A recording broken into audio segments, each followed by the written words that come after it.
What's up, my know-it-alls? This is the Mr. Know-It-All channel, and of course, we're here to talk about Hawkeye. Now, we were supposed to talk about it last week. We're talking about episode 5. The last review I did was for episode 3. During the week that I wasn't able to review episode 4, I had a couple of things that I had to take care of, and ultimately, I am doing my absolute best to try and get on a somewhat regular schedule because I really want to grow this thing with you guys, especially because I feel like the Know-It-All Nation deserves my utmost attention and definitely my respect. So, playing a little bit with some new lighting and whatnot. Hopefully, it won't be too annoying, but otherwise, we're going to go ahead and jump right into the recap. So, Hawkeye, Season 1, Episode 5, entitled Ronin. As soon as you start the episode begins with a very interesting short, not a recap, that comes afterwards. But it starts with a flashback, if you will, to 2018. Specifically, what we're looking at is the point in time Yelena was a Black Widow right after the events of Black Widow, the movie.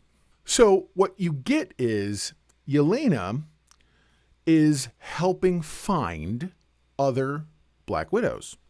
They've all been brainwashed. She's now got the little spray. Spoilers. I hope you weren't really not expecting to find out about that because it's in the episode. Lo and behold, to her, she finds out that the particular Black Widow that they've gone after, her name is Anna.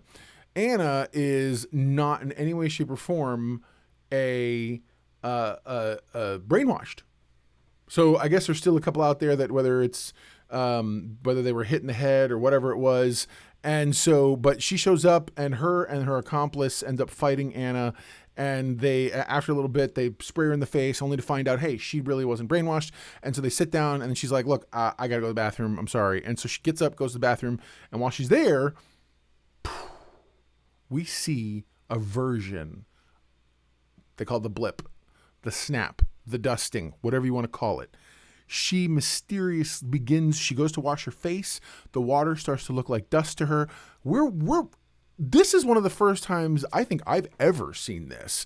We're seeing the snapping, the blip as they call it in the MCU, from the perspective of the person being blipped. Now, WandaVision gave us a brief look through the eyes of one of the characters of what it was like coming back. Not through the eyes, I'm sorry, but through someone looking at where they disappeared, we get to see them come back. This showed us so to Yelena, the rest of the world evaporated and dusted, and you get to kind of see the room do this cool little whirlwind thing. I was blown away by it. I thought it was very, very cool. A neat approach and a neat way to do this particular effect. Anyway, so she comes out of the room, comes out of the bathroom. It's 5 years later. Anna has a family. She adopted a daughter. She's married. And she basically tries to tell her, hey, listen, you've been gone for 5 years. Boom, cut. Go to the opening and then eventually to the recap. The recap tells you, of course, what happened last week. After the recap, Kate Bishop is with her mom. Kate comes home. She's got some bruises on her. And her mom comes around the corner, sees her, and she's like, oh, my God, was this Clint Barton, this and that?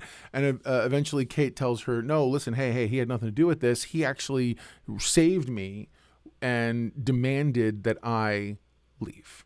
So her mom's like, ugh. So then Kate tells her about Jack. And the hope is that Kate's mom, Eleanor, will go ahead and will look up and research Jack and this whole Sloan Limited thing. Next scene is Echo. In the last episode, there was a major fight. The fight happened on the roof. The roof was Maya, it was Kate, it was Clint, and it ended up being Yelena, one of the Black Widows. That's the time where Clint kicked her out.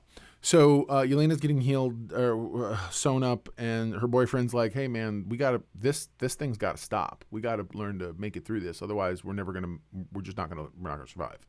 So Kate's mom, going back to her briefly, sends her to her old place to pick up some stuff and come back and stay with her mom for a little while. While she's there, she runs into Yelena, full on Yelena. She's great. She's very funny. I actually love her accent. I'm sorry, but her accent's amazing. It really is. And so I really think that the character of Yelena is one of those characters that I'm like, I want more of her all day long. So Florence Pugh plays the character of Yelena, and so she basically comes over to hang out for a minute. She cooks some macaroni and cheese. Totally is disarming. Now, in this scene, they're talking. It's funny. I'm watching this scene, and I'm filtering it through what we know of Natasha Romanoff, Black Widow. And so Natasha Romanoff wasn't just a killer. She was also a spy. And I guess all the Black Widows are more or less taught kind of that skill set. So it's one of those things where as you're watching Yelena do her thing, she's got little bangs down. She has her outfit. She actually looks like a normal person. Doesn't look like she could kill anybody. But she's super jokey and she's talking with her, essentially getting information out. But at some point she says to her, listen, you don't know this guy. And you need to understand he's not a hero. And so Kate tries to defend Clint Barton's honor, I guess. And inevitably, with the impasse they come to, Yelena's like, hey, listen, thanks sincerely for the girls' night. And then she leaves. And so Kate is stuck wondering, like, what just happened? Like, realistically, what is this all about? And so she goes home, she's pondering, she's thinking through some things, and ultimately she comes to the decision that she needs to go ahead and call Clint. And she starts trying to call him and reach him, and he's not answering his phone. And he eventually goes, we do finally get to Clint's perspective, and he ends up going to Grills. Grills is the fireman, the guy from the LARP who had his outfit, the Ronin outfit. And he goes to him, and he basically asks to stay just for a little bit. We get a hint that the costume that Kate asked for in the last episode, costumes have been done and they've been delivered, but we don't get to see them yet. So they're sitting there with Pizza Dog, having some pizza and the whole thing, and he's just kind of thinking to himself. And finally, he's kind of coming to some hard choices. He's going to have to make some phone calls. He's going to have to make some, again, very hard decisions. We go to Kate, who finally comes home, and Jack is being arrested by the FBI. Turns out that her mom, Eleanor, took her seriously and looked him up. And now, I have a theory. My theory is that Eleanor is dirty still. And I think that we're going to find out that either Eleanor set up Sloan Limited and is keeping dude as a scapegoat, even though, I don't know, see, he's supposed to be the swordsman, but I don't know, whatever. Anyways, so, and the whole time he's like, hey, I'm going to find a way home. I promise it's going to be good. Wrong accent. Totally wrong accent. Anyway, but super pretentious guy. We go to the Tracksuit Mafia. So next, the Tracksuit Mafia guys are driving around. They get to one place, and there's an arrow shot at the one dude who's a little scared. He's like, ah! Anyways, and I told my wife that was hilarious. So the arrow goes right through the windshield, and then there's a little door. So it's an arrow with like a little bulby part, and the bulby part goes. It's a little squeak. I'm like, you're trying to tell me Clint Barton has trick arrows, little message in it. And when the little door opens, little flap, it squeaks. Bro. WD-40 that nonsense. Anyways, so Clint ends up sending him a note saying, hey, this is for Maya. Make sure she goes, meet me at the place where she first met Ronin. The next thing we see is Clint. We jump to a bit where Clint is in front of the memorial, the Avengers Memorial for the Battle of New York. And he's talking and he's like, oh, Natasha, I miss you, this and that. And he's like, it's terrible. I'm so sorry. It's a really heartfelt moment. And he's all deep into it. And he's like, I'm trying to do the thing that, I know that I got to do. Oh, wait, before that, let me back up 2 seconds. Before that, he makes a phone call. He calls home. When I tell you that I love this relationship between him and his wife, I love this relationship between him and his wife. And every time I see it, I'm looking at my wife, I'm like, you see? Anyways, and it's just an amazing relationship between those two. So he's talking to her, he's like, man, it's getting worse. I don't know what we're going to do. And she's like, well, then go handle it. And he's all like quiet. And she's like, oh, is that not the answer you thought it was going to be? Well, I trust you. I know exactly. I am convinced, by the way, that his wife is a former agent. Somebody on the internet might have said that somewhere. I don't know. All I know is I'm convinced she's a former agent because she understands. She's way too understanding, like legitimately understanding about his life, all the craziness. And she's like, go put an end to this. Now that we're back to the idea where he eventually has to meet Maya because he sends Maya the note. Maya meets him there, blah, blah, blah. She's got dude up on the roof. The other tracksuit mafia jerks are in the parking lot. And I'm like, he said come alone, and you think he's not going to be able to whatever? Anyway, he disarms everybody. And when they meet, he's in the Ronin outfit. It's dope. And I don't know what it is. I'm like, hold on a second. Does the outfit make the man? Because legitimately, they start fighting. He's a whole different guy. He's the guy we saw in Avengers Endgame.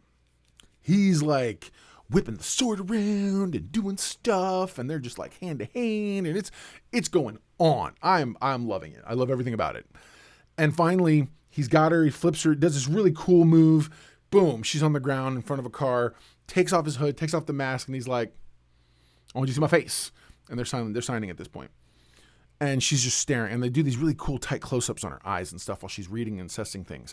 And she's just, he's like, I want you to see my face. You come after my family, blah, blah, blah. I'm gonna make you regret it. Essentially, this whole thing was to let her know you are outclassed all day. So she's like, you're a monster. He's like, we're alike. She's like, you're a monster. We're nothing alike. He's like, we are weapons, period. And then he goes a step further. This is for all you fanboys out there who were giving the show a hard time because you thought that they weren't going to do the thing. Everyone was like, oh, but that doesn't make sense. Clint didn't kill her. Blah, blah, blah, blah, blah, blah. Kingpin. Hey. He looks at her and says, I was following an informant's tip. Your boss wanted your father dead. Bro, the minute that happened, I was like, my headcanon was totally satisfied. I was like, oh my gosh, I cannot believe it. All right, cool. So Kingpin, I get it. He's going to end up being the guy. And so she's pissed. I have a feeling that's exactly where her show is going to end up going. Anyway, so she ultimately when she disarms, she trips him, does a thing, gets his sword, whatever, and all of a sudden Arrow knocks the sword out of her hand right before she's about to kill him. It's Kate on the roof coming in with the Ex Machina rescue. They go to leave, and he's like, Clint's like, so does this rescue have an escape plan? And there's an Uber. He's like, yo, you named Tabitha? And dude's like, oh, I can't believe this is happening. Anyways, so then they go to the play. They go to back to Grill's place, and that's where, while they're talking and whatnot, she receives a message. It's from Yelena. Yelena took her up on her advice. So Kate had said to her, if you think he's a bad guy, you need to really look into who's hired you. So Yelena's not stupid. She's got a mind of her own. She's ultimately not a bad person. She was just trained to do bad things. And so she's like, hey, I looked up who hired me. And she sends a picture, and it's her mom, Eleanor Bishop, with somebody else. That's right. It's the Kingpin. I was like, oh, there it is. There it is. So we officially have Vincent D'Onofrio, or at least a very, very rough looking, shady picture, but it's him all day. And yeah. And so the episode overall, I really liked. I think if I'm going to give this one a rating, because I've started doing that, I'm going to go ahead and rate this episode. I would say this is an 8 out of 10. Yeah, I think it's an 8 out of 10. It was firing on all cylinders. I like every character in it, and I like what they're doing. I also like the close connection we got to the MCU. Seeing Yelena in the whole thing. Look, I've heard a lot of reviewers. A lot of them are even a super bunch I respect who don't like the show. I think you just don't like the flavor of storytelling compared to other storytelling you see in the MCU. This show has a lot of variety and a lot of things to offer. I love it. I know 2 other fans who are not fans of comic book movies or comic book stuff who I've made watch it because I wanted their opinion, and they like it. So Again, the show itself, I really enjoy. I think they're doing a lot of good things. I'm excited to see what happens in the final episode. Next week's episode 6. It's the last episode. And so for this season, fingers crossed they come up with a season 2 or some sort or something. I don't know. I like it. Then again, I don't mind I don't mind the Marvel shows being limited series. So listen, go down in the comment section. Let me know what you think. I'd really love to get your opinions and see how you thought about the episode. Hey, man, if you think I'm wrong, tell me I'm wrong. I'm down. I mean, at the end of the day, that's what this is all about. Okay? It's about us learning and having a conversation and me ultimately helping you learn a little something. All right? So now you know. And if knowing's half the battle, well, then you're halfway to becoming the know-it-all that I know you can be. All right, guys, I'll talk to you next week after the next episode of Hawkeye. Listen, go down at the bottom, subscribe, hit the notification bell, share the show, let people know. I'm trying to build this audience up a little bit. I'm going to have some other reviews and different things coming up soon. I'm doing my best to get on a regular schedule. Let me know what you think.